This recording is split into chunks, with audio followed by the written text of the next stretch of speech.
E aí galera, aqui é a Juki e esse é o primeiro vídeo que eu quero trazer para vocês algumas informações sobre Network Attached Storage, ou como a gente vê em muitos lugares, NAS. Por que eu resolvi trazer isso para vocês nesse momento? Porque a gente conseguiu resolver um dos problemas que a gente ficou tempos para resolver e, no caso, era um problema com a nossa operadora de internet, mas se você quer saber como usar o NAS, o que é o NAS, quem precisa de NAS, qual que é a utilidade do NAS, vamos pro vídeo.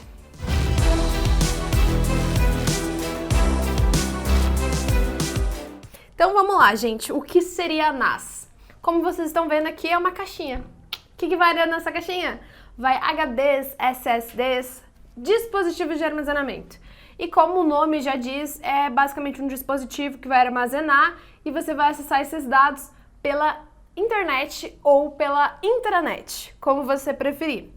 Por que eu falo intranet? Para quem não tem uma noção muito clara desses conceitos, intranet seria internet interna, ou você pode ter uma intranet que é acessível via a internet, mas seria uma intranet, ou seja, essa rede seria basicamente protegida e ela não tem acesso externo, ou seja, uma rede interna, não necessariamente local, tá?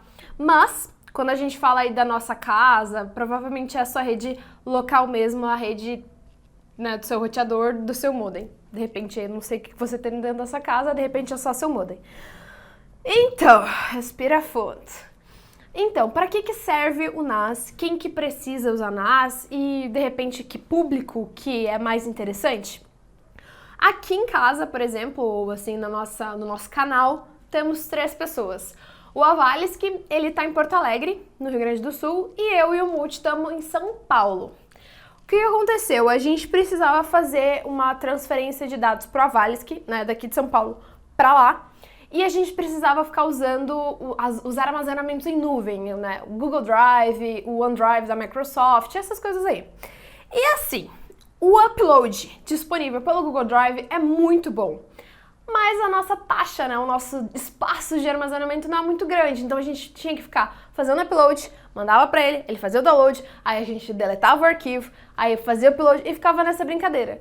Quando a gente tem um NAS, você tem uma grande capacidade de armazenamento e aí você não precisa ficar deletando os arquivos, você não precisa escolher o que você vai mandar. Você simplesmente manda um link pra pessoa e a pessoa manda, ela faz download de tudo que você tem.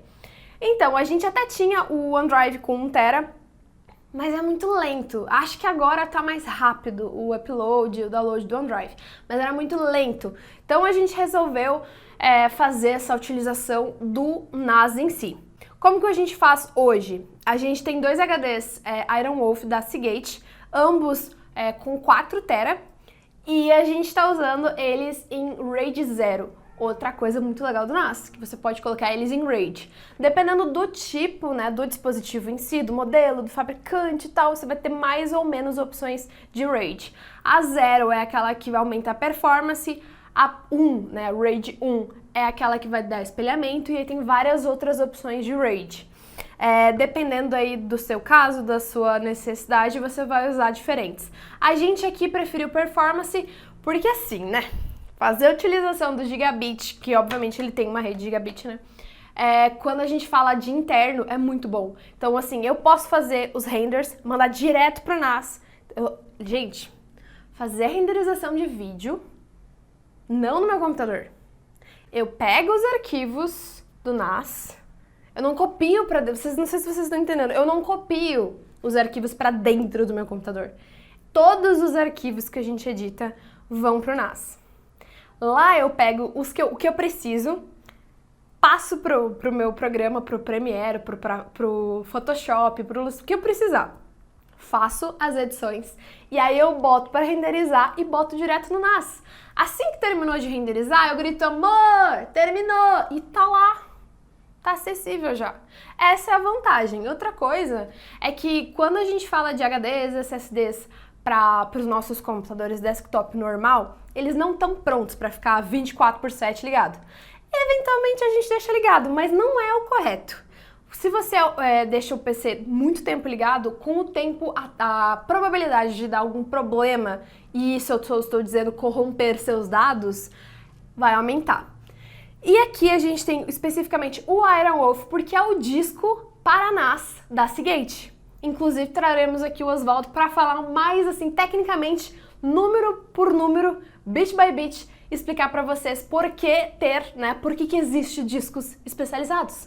Então, a gente consegue fazer esse acesso aos dados na nossa rede interna, numa taxa muito alta, e agora nós finalmente conseguimos o que nós chamamos, o que todos chamam, na verdade, de IP fixo. Aleluia, aleluia, aleluia, aleluia. O que é IP fixo? Então vamos lá. Normalmente nós temos IP dinâmico. Cada vez que você reiniciar o seu modem, ou cada vez que a operadora tiver com vontade, o seu IP externo vai mudar. Quando a gente ganhou esse NAS aqui e colocou esses HDs e fez a configuração, o nosso IP era dinâmico. Então, para a gente poder fazer o acesso, ou no caso, para Vales que poder fazer o acesso dos dados ou aos dados dele lá de Porto Alegre, a gente precisava fazer a utilização do QNAP Cloud. É ruim? Não, resolveu o nosso problema. A gente conseguiu ter acesso a uma grande quantidade de dados, ou seja, né, 8 tera contando aqui com os 2 discos, e relativamente falando a uma velocidade rápida. Mas nosso link aqui de upload é 150, o nosso de download é 300. A gente queria efetivamente usar toda essa banda para enviar e receber os dados. Quando a gente fala do nosso caso, aqui no nosso caso do QNAP, com IP fixo, além de você ter um IP, né, como o nome já diz, IP fixo, cada vez que você reiniciar o modem, cada vez que a operadora precisar fazer alguma alteração, qualquer coisa no backbone, em algum servidor deles, o seu IP vai ser o mesmo, sempre. Então hoje a gente consegue ter o IP fixo e fazer redirecionamento de portas. Para quem quer fazer configuração de acesso externo, precisa conseguir fazer essa configuração nas portas do modem. E quando você tem o IP dinâmico, que é o IP normal, além de, né, você trocar o IP toda hora, eles também barram essa configuração de redirecionamento das portas. Por que eles fazem isso? Não sei. Mas no caso da nossa operadora, eles fazem isso, e a forma da gente, né, fazer essa gambiarra, né, de conseguir fazer esse acesso, realmente foi fazendo com o IP fixo. Então, o que é essa questão de redirecionamento de portas? O IP que você tem, o seu IP externo, basicamente é o seu endereço. Então, com o IP, todo mundo consegue saber onde você está. É basicamente isso, tá? Eles realmente conseguem, assim, a operadora sabe qual que é o seu endereço. Mesmo que o seu IP mude, ela sabe qual que é o endereço físico.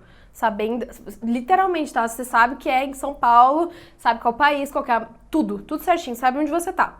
Mas as portas, elas são como se fosse assim, você sabe qual que é a casa, mas você não sabe qual cômodo.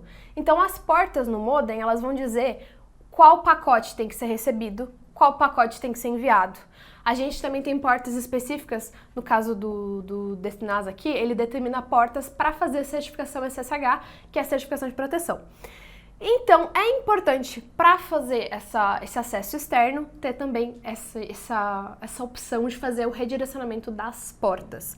A parte de configuração é muito fácil, você clica 3 vezes, manda apply, né, aplicar ao roteador, ele já manda essas informações para o seu modem e o acesso já está livre. Então fica muito mais fácil, você consegue fazer o acesso direto usando a sua banda, principalmente se essa banda for boa, né? Então, se você precisa fazer acesso a grandes volumes de dados, para você não precisar deixar o seu computador ligado, você tem a opção de colocar todas as informações num dispositivo NAS, que é mais barato você comprar um NAS do que comprar um computador especificamente para deixar esses tipos de HD. Você poderia, né, ter uma terceira, uma quinta, uma máquina adicional para ter esse tipo de HD, que pode ficar 24/7 ligado, etc, etc, etc. Mas um dispositivo assim, ele é mais barato do que você comprar e montar uma máquina toda inteirinha do zero. Outra coisa que você também consegue fazer é configurar câmeras IP, você consegue subir servidores de PHP, de SQL, tem várias outras opções, várias outras funções que você consegue adicionar no NAS. Esse aqui veio com 2 GB de memória, mas você consegue expandir ainda para 4. E se você colocar o máximo de memória disponível, você consegue colocar muitas funções dele todas ativas ao mesmo tempo. Então, se vocês ficaram curiosos sobre esse assunto, podem colocar aqui embaixo nos comentários. Quero trazer mais vídeos sobre esse assunto, principalmente trazendo as funções e as ferramentas desse produto para mostrar para vocês qual que é a genialidade de se ter um NAS, principalmente se você é criador de conteúdo. Eu vou ficando por aqui e até a próxima.